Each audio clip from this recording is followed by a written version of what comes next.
Орой мэнд хүргэе үзэгчдээ MBC News мэдээллийн хөтөлбөрийн лагу гарагийн дугаар эхэлж байна. Мэдээллийн товчонд анхаарлаа хандуулно. Ерөнхий боловсролын сурагчдын хичээлийг 2-р сарын 3-наас цахимаар зааж эхэлнэ. Төрийн албаны ерөнхий шалгалт тодорхойгүй хугацаагаар хойшлогдлоо. Баруун туран сум жилийн эцсийн мал тооллогоор 73395 толгой мал тоолуулжээ. Эдгээр болон бусад мэдээллийн дэлгэрэнгүй анхаарлаа хандуулно.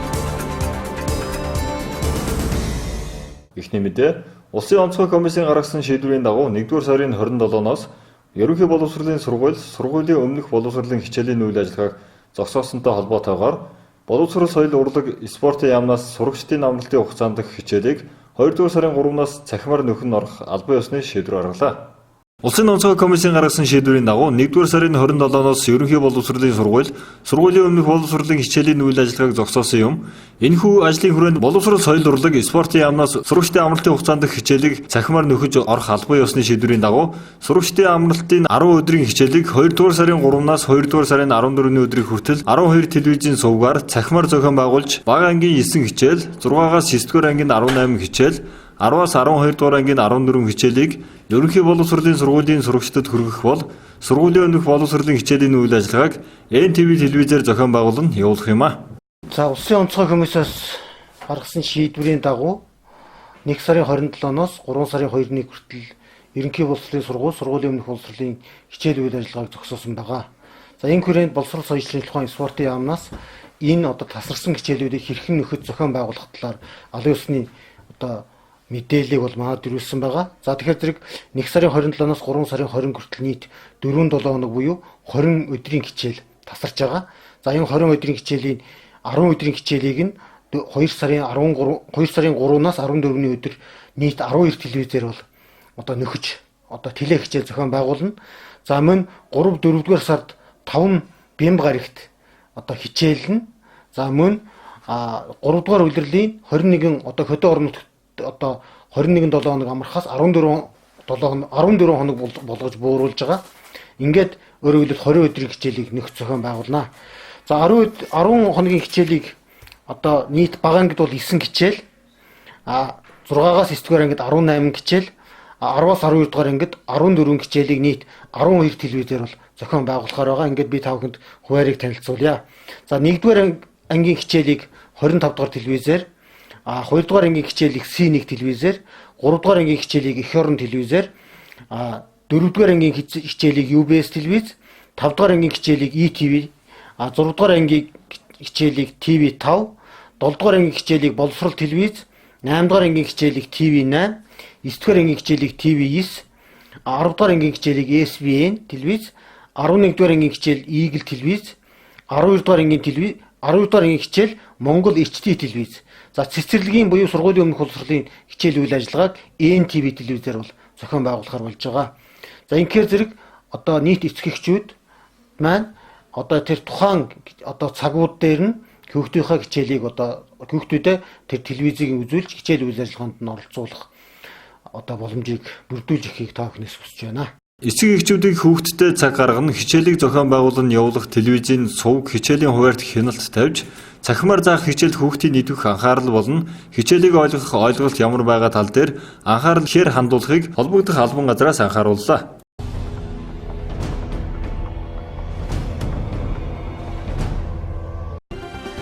Өд найрамдах хятад ард улсад ажиллаж амьдарч арилжаа хэлэлж жуулчлалын шугамар яваа Монгол улсын иргэдийн хүсэлтийн дагуу галт тэрэг автобусаар хилээр орж ирэхэд нь хоёр улсын консулын газар болон холбогдох байгууллагууд дэмжлэг үзүүлж байна. Хилээр нэвтрэх иргэдэг нэг үржилт нь үзлэг шинжилгээ хариуцлал халдваргүй үжилтэнд нэг үржилт нь хамруулж байна. 2020 оны 1-р сарын 28-ны өдөр гэхэд 400 гаруй иргэн нь хил нэвтэрч орж иржээ.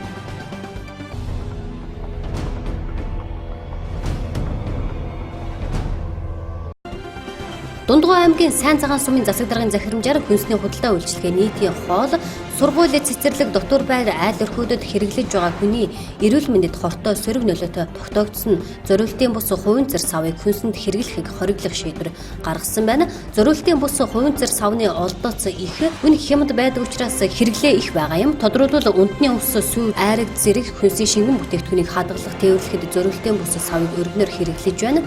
Дундгой аймгийн Төв Мандалгой хотын 9 гаруй айл өрх өстүгэх 16 газраас үндэсний болон хэрэглээний усаа зөөж авдаг. Тэдний дийлэнх нь 20-60 литрийн зориултын бус хувийн цар савыг хэрэглэж байна. Мэргэжлийн байгууллагаас хийсэн судалгаагаар Монгол Улсын хэмжээнд нийт өрхийн 90 орчим хувь нь хувийн цар сав хэрэглэдэг бөгөөд хүнсний бүтээгдэхүүн хадгалах зорилгоор нэг өрх дунджаар 20-100 литрийн багт амжтай 3-4 ширхэг зориултын бус хувийн цар сав ашигладаг гэсэн дүн гарсан байна. Аймгийн эрүүл мэндийн газрын мэдээлснээр өнгөрсөн онд Түс аймгийн хэмжээнд нас баралтын 256 тохиолдол бүртгэгдсэний 32.4% нь хавдрын шалтгаанаар нас орсон байна. Энэ нь өндөр үзүүлэлт хэмээн дүгнэж байгаа юм. Хүнсний зориултын бус хувийн цар савны найрлагад ордог химийн бодисууд хүнсийг түгээд бүтээгдэхүүнд шилжиж хүний биед орж хоримтлагдана олон төрлийн өвчний суур шалтгаан болоод зогсохгүй хорт хавдар үүсгдэг гол хүчин зүйлийн нэг болдог байна. Тиймээс сайн цагаан сум энхүү хүнсний зориултын бус савны хэрэглээг хориглож иргэдэд түүний холбогдлын талаар ойлгуулан таниулахаар төлөвлөж байгаа юм.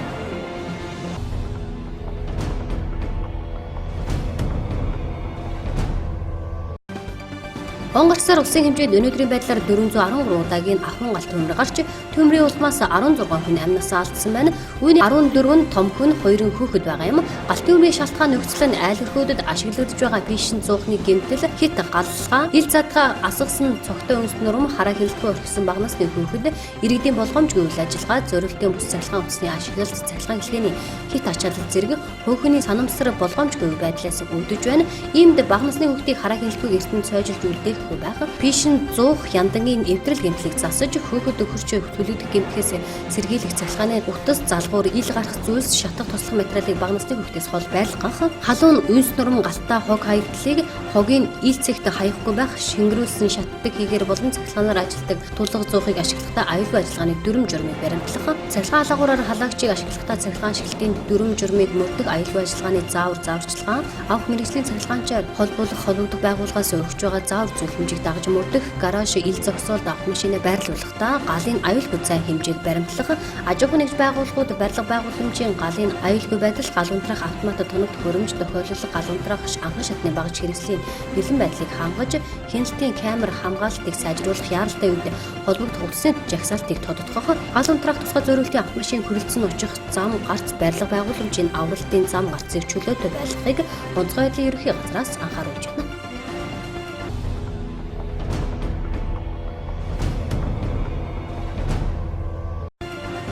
Улсын хурлын төрийн байгуулалтын байнгын орооны өчигдрийн хуралдаанаар Монгол Улсын их хурлын 2020 оны ээлжид сонгуулийг товлон зарлах санал авах өдрийг тогтоох тухай Улсын хурлын тогтоолын төслийг хэлэлцсэн. Улсын хурлын сонгуулийн тухай хуульд заасны дагуу 2020 оны Улсын хурлын сонгуулийн санал авах өдрийг 6 дугаар сарын 24-нд лагуугаар байхаар тогтоолын төсөлд тусгажээ. Төрийн бус байгууллагын хорооны санал хураалтанд 12 гишүүн оролцсноос 9 дэмжснээр тогтоолын төслийг Улсын хурлын чуулганд танилцуулахар боллоо.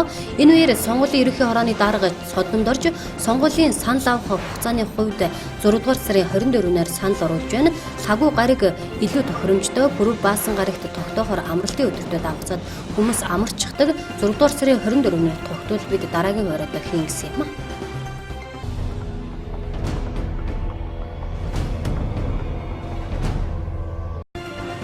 Эрчим хүчний салбарын бодлогын хүрээнд 2020 онд нийслэл болон орон нутагт хэрэгжих томоохон төслүүдийг танилцууллаа. 10 аймгийн төвийн дулааны станц барих төсөл, Баянзүрх дүүрэгт шинэ сайжруулалтын шахмал биш барих төсөл, Улаанбаатар хотын дулааны 4-р цахилгаан станцын турбо генератор 2-3-ыг шинжлэх төсөл, Чой Балсангийн дулааны цахилгаан станцын хүчин чадлыг 50 МВт өргөдгөх төсөл, Эрдэнэ бүрэнгийн усан цахилгаан станцын төсөл, Эрдэнэтийн дулааны цахилгаан станцыг 45 МВт өргөдгөх төсөл, төвийн бүсийн нэгдсэн сүлжээний оргил ачааллын хэлбэлцлийг тохируулах 100 МВт хүчин чадалтай цэнэг хураагуурын станц зарах төсөл, тохируулгын горимд ажиллах усан цэнэгтэй цахилгаан станц төслийн судалгаа хийх хэрэгжүүлэх, 5 толгойн нүүрсний ордыг түшиглэн 5 толгойн цахилгаан станц барих төслийг эхлүүлэх, тодруулгын горимд ажиллах усан цэнэгтэй цахилгаан станц төслийн судалгаа хийх хэрэгжүүлэх, Чойр Сайшандын 220 кВт-ийн цахилгаан дамжуулах агаарын шугам дэд станц барих төсөл, Эрдэнэ бүрэн улаастай чиглэлийн 220 кВт-ийн 2 килохэт цахилгаан дамжуулах агаарын шугам дэд станц барих төслийг тус хийх юм байна. Дараагийн мэдээ. Монгол Улсын засгийн газрын 2020 оны 1-р сарын 26-ны өдрийн хурлын 30 дугаар тогтоолоор бүгд найрамдах хятад ард улсад гарсан коронавирус болон томоогийн нэгдэлт их байгаатай холбоотойгоор олон нийтийн арга хэмжээ, хурал цуглаан, урлаг спортын арга хэмжээг 3 дугаар сарын 2-ны өдөр хүртэл цуцлалтантай холбогдуулна. төрийн албаны ерөнхий шалгалтыг тодорхой хугацаагаар хойшлууллаа. Монгол улсын төрийн албаны зөвлөлөөс ээлжид төрийн албаны нөөц бүрдүүлэх ерөнхий шалгалтыг зохион байгуулж байгаа билээ. Энэхүү шалгалтын бүртгэлийг 2020 оны 1-р сарын 1-ний өдрөөс эхлэн цахимаар явуулж байгаа бөгөөд энэ ажил 1-р сарын 30-ны өдөр товлогдсон хугацаанд дуусна. Харин энэ оны 2-р сарын 7-ноос 17-ны өдрүүдэд зохион байгуулахаар төлөвлөж байсан төрийн албаны ерөнхий шалгалтыг Монгол Улсын засгийн газрын 2020 оны 1-р сарын 26-ны өдрийн хурлын 30 дугаар тогтоолоор бүгд найрамдах хятад ард улсад гарсан коронавирус болон ханиад томооны дэгдэлт их байгаатай холбогдуулан хурал цуглаан урлаг спорт олон нийтийн арга хэмжээг 3 дугаар сарын 2-ны өдөр хүртэл цуцалсан учир төрийн албаны ерөнхий шалгалтыг тодорхойгүй хугацаагаар хойшлууллаа. За Монгол Улсын төрийн албаны зөвлөлөөс одоо ээлжид одоо төрийн албаны нөөц бүрдүүлэх ерөнхий шалгалтыг одоо зохион байгуулж байна. За энэхүү зохион байгуулалтын явцад одоо 1-р сарын 1-ээс 1-р сарын 31-ний хооронд одоо шалгалтанд хамрагдахаар хүсэлт гаргасан иргэдийн бүртгэл бол явагдаж байна. Үндсэндээ 31-ний өдрөөр бол дуусгар болно бүртгэлийн үйл ажиллагаа. За 2-дугаарт одоо нийт иргэдтэй хандаж хэлэхэд бол төрийн албаны ерөнхий шалгалт маань одоо 2-дугаар сарын 7-ноос 17-ны өдрүүдэд зохион байгуулахаар бол төлөвлөж байсан. Монгол Улсын засгийн газрын одоо 2020 оны 1-р сарын 26-ны өдрийн 30-дугаар тогтоолоор томоогийн одоо дэгдэлт ихтэй байгаа. За мань одоо бүгд найрамдах хятад ард улсад одоо коронавирусын халдвар гарсантай холбогдуулж одоо олон нийтийн арга хэмжээ, цугдралт, хурал, зөвлөгөөн, соёлын болон спортын арга хэмжээнүүдийг бол 3 дугаар сарын 2-ны өдөр хүртэл цуцалсан байгаа. Тэгэхээр энэ тогтоолын үйлчлэл маань одоо бас одоо шалгалтын үйл ажиллагаа маань хамрагдаж байгаа учраас төрийн албаны ерөнхий шалгалтыг одоо 2 дугаар сарын 7-ноос 17-ны өдрүүд зохион байгуулахаар төлөвлөсөн ажил маань одоо тодорхойгүй хугацаагаар хойшлогдож байна. За ер нь бол 3 дугаар сарда бол энэхүү шалгалтыг бол зохион байгуулна гэсэн яриа байгаа боловч аль бие усны одоо товыг нь бол одоогийн байдлаар тодорхой хэлэх боломжгүй байна. За ямар ч байсан энэ засгийн газрын тогтоолоор тогтоосон хугацаанд одоо 20 цээр одоо бүрэн нарилаад одоо жигдэрсэн нөхцөлд одоо шалгалтыг нь тодорхой хугацааг нь бол бас ингээд тухайн үед ард иргэдтэй бас ингэж дэлгэрэнгүй хэлье гэсэн ийм асуудал яригдчих. Гэхдээ шалгалтын арга хэмжээ хойшлогдож байгаа нь бүртгэл хойшлогдож байна гэсэн үг биш юм аа. Тийм болохоор одоо шалгалтанд орохоор бэлтгэж байгаа иргэд маань заавал бүртгэлтэй одоо 1 сарын 31-ний өдрөөс өмнө одоо хамрагдсан байх ёстой шүү гэдгийг одоо бас анхааруулж хэлье. Шалгалтанд хамрагдахаар хүсэл гаргасан иргэдийн бүртгэл 1-р сарын 30-наар дуусах бол шалгалт зохион байгуулагдах хугацааг 20 цэрийн дэглэм цуцалсны дараа дахин товлож зарлахаар боллоо. Дараагийн мэдээ. Увсамгийн баруун түрүүн суманд үйлчлэлт өдөө сайхан болж байна. Үйлчлэлтийн бэлтгэл хангах ажлын хүрээнд баруун түмэн сумын малчид сумын аюулгүй нөөцөд 10 тонн тэжээл 50 тонн өвс бэлтгэсэн бөгөөд одоогоор нөөцийн өвс тэжээлээ задлаагүй байна. Баруун түрүүн сумын жилийн эцсийн мал тоолгоор 73395 дулгаан мал тоолуулсан байна. Үзэгчид та бүхэндээ баруун түрүүн сумын засаг дарга лагуу сүрэнтэй холбогдож авсан мэдээллийг хүргье.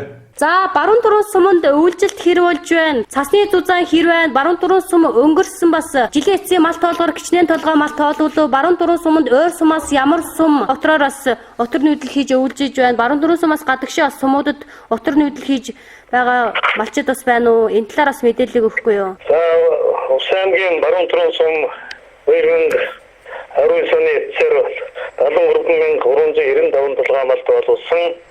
Одоогийн байдлаар энэ дөрвөн багт 381 өрхөд одоо энэ мал уйлжиж байна. Энэ жилийн байдлын хувьд бол зарим жилүүдээс харьцангуй одоо цас арай бага. Хүйдний өрчүүд энэ өрчлүүдийн адил одоо хүйдэнтэй юм байна. Одоогийн байдлаар сумын хэмжээнд дунд хичээр одоо цас бол нэг 15 см, гуйж хонгорсон газар бол 20-30 см иймэрхүү байдалтай байгаа. Манай хөдөөгийн 2 багтаа 2 багаас одоо зөвхөн түрүүн баг бол жаахан тийм цагийн байдлын хөдөө жаахан энэ байдлаар байгаад хавар жаахан одоо хэрэг төлөвтэй болох юм бол бас зутарч магадгүй юм байдал бол зөвхөн түрүүн багийн нутагт бол чиглэгдэж байгаа. За энэ багт бол 123,451 хүн одоо байгаа. Нийт одоо 27 мянган мал үйлчж байгаамаа.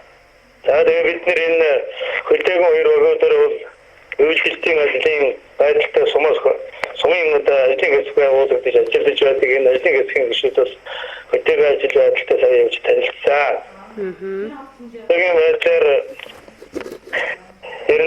нийтдээ 372 өрх 6207 малыг одоо байнгын болон дэжлэлд оруулсан ийм тэнтэй байгаа. Өөрөөр хэлбэл бас нэг давжаа ораагаас нь одоо хинт ийм одоо малуудыг одоо ялгаж тэжээх ийм ажил одоо урсан байна. Сумын хэмжээнд одоогийн байдлаар нэг аюулгүй нөөцийн 10 тонн дэжэлтэй 50 орчим тонн өвчтэй байгаа. Одоогийн байдлаар задлаж одоо олгож эхлэегүй байна. Одоо цаг хүндрээд мал төлөлтийн ажил эхлэх үед бол эднийг одоо ийм чиглэлтэй байгаа. Цэнгэн энэ жил одоо баруун төрөний малчид бол энэ жил бэлчээрийн урагцсан, бас үртрэний урагцсан байсан учраас дэжэлийн нөөцтэй байгаа гэж ингэж байна. Тэгэхээр утар нууцын нүүдлийн хувьд бас одоо манайгаар бол гадагшаа утар нөөцгээс нэг 3 өрх байгаа. Чив ангаас өмнөд 2 өрх, хэрэг сумын нутагт 1 өрх бол утраар нутаглаж өөрчилж байгаа. Өнгөрсөн жилүүдэд манайд бол одоо өөр газар утрууд ирж байсан бол эдгээр бас журам мурам гаргаад тэгээд цаг аарын нөхцөл байдлаас бол аднаас ирж утрлаж байгаа газар бол байхгүй. Жирийн гомсомоос нэг 2 өрх цагийн дооны адуута мөнгөтгөндийн чиглэл дотор гэж байгаа. Энэ л зүйтэй байгаа. Тэгээд бидний үйлчлэлтийн байдлаа холбогдуулаад ер нь одоо жирэмсэн хүнд өвчтэй өндөр настай хамтууд бол бүгдийн одоо сумын төвд одоо үйлчлж байгаа. Жирэмсэн өвчтүүдийг одоо төрөх төгсөн эмэгтэйчүүд бол өвчтүүдийн амрах байраа дамжуулж төрүүлж байна. Иймэрхүү байдалтай байгаа. Одоогийн байдлаар хөдөө орон нутагт томоо ханиадныг авцуулгаагүй. Багийн хоёр эмч одоо эм төрөний нөөцтэй байнгут маш дээрхтэй болсон ийм тэнтэй байна. За тэгэхээр баруун дурын сумандас 2019 онд бас улс олон орон нутгийн төсвийн хөрөнгө оруулалтаар хийгдсэн бас бүтээн байгуулалтын ажлаас дурдвал. Баруун дурын сум бол өнгөрсөн жил сумынхаа 60 жил яваа гэсэн. Тэгээд мөн адрынхаа 60 жил арга хэмжээг цагаан байгуулж явуулсан. Энэ томоохон ойнуудыг өгтөөд улсын төсвийн хөрөнгө оруулалтаар болон орон нутгийн төсвийн хөрөнгө оруулалтаар мөн одоо иргэдийн хандлагын дэмжлэгээр нэлээд ажлуудыг хийж үүсгэсэн байгаа. Энэний томоохноос дурдах юм бол одоо баруун дурын суманд 1.3 км бетон зам тавигдсан байгаа. Мөн сургуулийнхаа олон жил ашигладаг байсан доктор байрыг 300 сая төгрөгөөр засч ашиглалтанд авсан. Сумынхаа цэцэрлэгийг одоо ижүүрэн засварлаж 300 сая төгрөгөөр доктор ноёлтой докторуудаа халуун устдаа болгож ингэж төгсүүлж засварласан байгаа. Дээрээс нь сумын тонцгой ангийн барилгыг одоо соёл гэрэн төгрөг өртөгтэй барилгын ажил үйлдэлэндээ хийгдэж 90% одоо гүйцэтгэлтэй ингээд явж байна. Энэ жилийн хувьд баруун төрөнчүүдээс натрихаа 60 жилийн хугацаанд 23 мянган тонн өртгөрөө хурааж авсан өндөр амжилтыг үзүүлсэн. Сүүлийн 20 жилд одоо байгаагүй тийм амжилт байгаа. Тэгээд энэ манай тариалчдын зөвхөн одоо тариалын эрхлэг аж ахуйн нэгжүүд өөрийн хөрөнгө оруулалтаар одоо 2.3 тэрбум төгрөгийн одоо техник тоног төхөөрөмж одоо авч техникийн баазаа шинжилсэн нөөцийн байгууллагууд барьсан ийм одоо амжилтуудыг бас үзүүлсэн.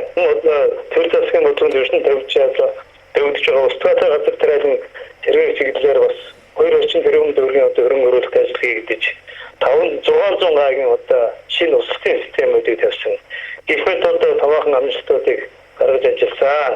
Орон нутгийн төсвөр хөдөлгөөс 102 сая төгрөгөөр одоо төлөвлөсөн томоохон ажлуудыг хийсэн. Хөөрөө засварлах, спорт халаалтанд болов, ухаалаг хөдөлгөөнтэй болох, удамжны хэрэгцүүлэг өргөх гэхэд энэ томоохон асуудлыг амжилттай шийдвэрлэж чадсан. За эдгээр бас одоо өмнөх олон жилийн ажлын амжилт сүүлийн жилүүдэд одоо хийж үүсгэж байгаа амжилтыг одоо төр засаг үнэлж баруун дурын сум энэ жил хөтөлбөрийн авьяаны улаан тугийн хотод хүрсэн ийм сайхан амжилтыг үзүүлсэн. Тэр засгийн одоо дээд цагнаар 20 гаруй хүн шагнагдсан. Атарчдын алдар мэдээ дөрөвхийлэгчийн зарлагаар одоо 30 гаруй хүн одоо шагнагдсан. Ийм одоо сайхан амжилттай жил байлаа.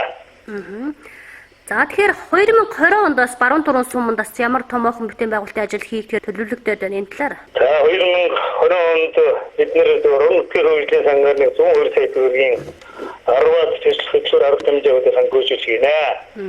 За энэ зэрэгцээ усын төсвийн хөрөнгө оруулалтаар сум дундын эмнэлгийн өвчнөр 600 сая төгрөгөөр дагуур барилга бүх барилгын төвшөргөд ижүүрэн гинэ. Амин сумынхаа 10 жилийн сургуулийг доктор байртай бохир цэвэрлэсний системд олгож 300 сая төгрөгийн хөрөнгө оруулалтын ажил хийн. За сумынхаа соёлын төвийг одоо засварлах ажлыг 150 сая төгрөг энэ ажлыг хийж гүйцэтгэн. За цааш иргэд манай энэ замын ажил цааш үргэлжлүүлж бас 590 гаруй сая төгрөгийн одоо хөрөнгө бүтээн байгуулалтын ажлаар бас нэг километр орчим одоо зам нэмэгдэж тавигдана. Ийм томоохон бүтээн байгуулалтын ажлуудыг төлөвлөж одоо хэрэгжүүлэхээр зориод ажиллаж байна.